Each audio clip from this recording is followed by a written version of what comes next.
Imagine a world where it was not America, but the Third Reich that detonated the first atomic bomb.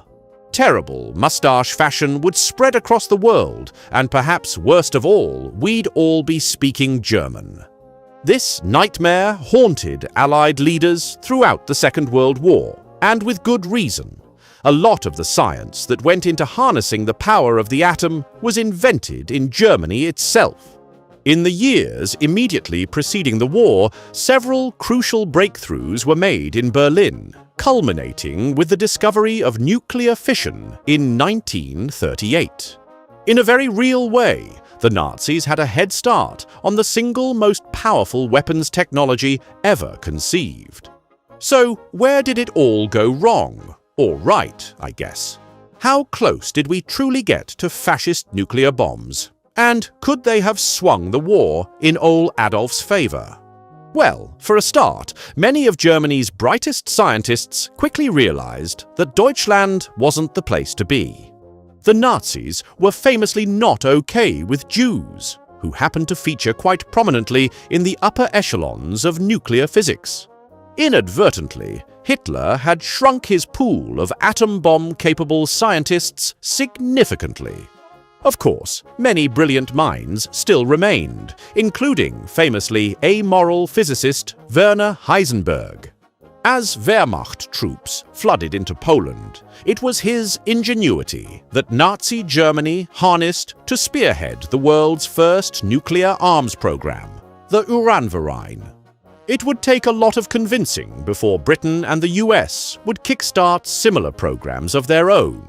Though once America got its act together, it indulged in its usual habit of throwing unlimited amounts of money at a problem until it disappears. The Nazis could afford no such luxury, so even though their nuclear program was launched earlier than all others, its progress was far slower. The complex Nazi bureaucracy certainly didn't help. Hitler's ever-advancing war machine was split between multiple competing hierarchies, leading Heisenberg to the conclusion that the easiest way to keep his head was to lay low and undersell the potential of nuclear weapons.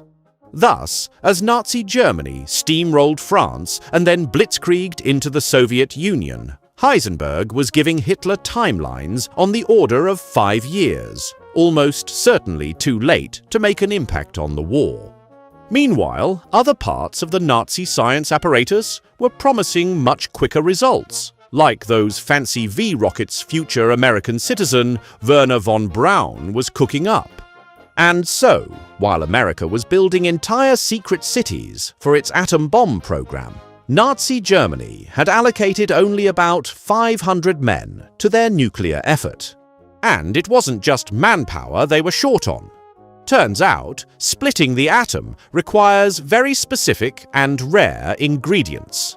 Uranium-235, which makes up less than 1% of all uranium deposits, and heavy water to sustain the nuclear reaction, since regular water absorbs too many neutrons, causing everything to fizzle out. Now, the Nazis did have access to reasonable amounts of uranium after swallowing up Czechoslovakia in 1939. Finding enough heavy water, on the other hand, was a whole different kettle of fish. Luckily for you, my friends, finding the ultimate vehicle combat experience isn't nearly as difficult with today's sponsor, War Thunder, available for free right now on PC, consoles, and even on your smartphone. Take command of over 2,500 meticulously recreated tanks, planes, helicopters, and ships from 10 major countries, from rickety 1920s biplanes up to the meanest fighter jets of today. And forget simple hit points. War Thunder boasts one of the most sophisticated vehicle damage simulations, down to each individual component. And when something goes boom, the damage X-ray view shows you exactly how much carnage you've unleashed.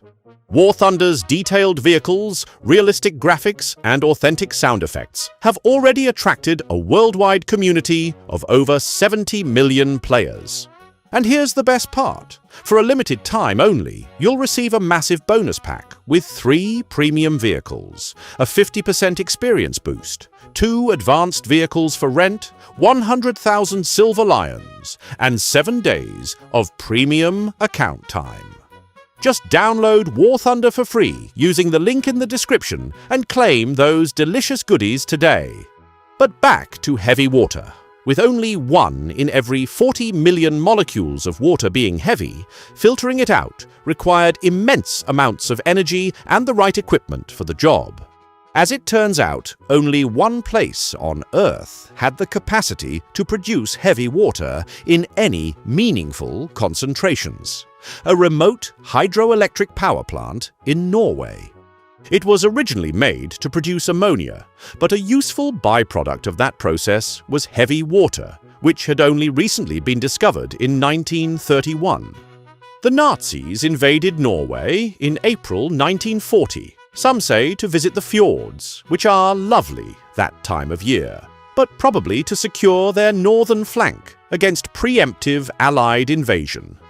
Regardless of the official reason, the Nazis now had control of the world's only operational heavy water plant. It wouldn't remain operational for long, though, thanks to our fearless friends, the Norwegian commandos, armed and trained by our dear Great Britain. The Norwegian heavy water plant became subject to no less than 3 sabotage missions and intense bombing runs, which is a story so wild that it warrants its own side quest. In any case, by late 1943, the plant's production capacity had been definitively ended, and with it, Hitler's hopes of nuclear domination evaporated like smoke over Stalingrad. By this point, Heisenberg and co. had already pivoted towards the slightly less unrealistic goal of building nuclear power plants. But as it turns out, conducting cutting-edge science and engineering while getting bombed every day isn't a recipe for success. Even if the Nazis had managed to keep the Norwegian plant going, the war had swung too far against them for a nuclear bomb to be feasible on such a shoestring budget. And even if Hitler had smashed his piggy bank and stuffed Heisenberg with every Reichsmark he could in 1939, the Nazi bomb still wouldn't have arrived on time to save them. And all of this is without even considering the order of magnitude higher effort needed to weaponize plutonium, the true final boss of nuclear fissile materials, for complex physics reasons that we might explore someday if we branch out into science. So, thankfully, the world was spared this particular alternate history nightmare, though it certainly wasn't for lack of trying. In any case, my friends, I want to thank you for watching.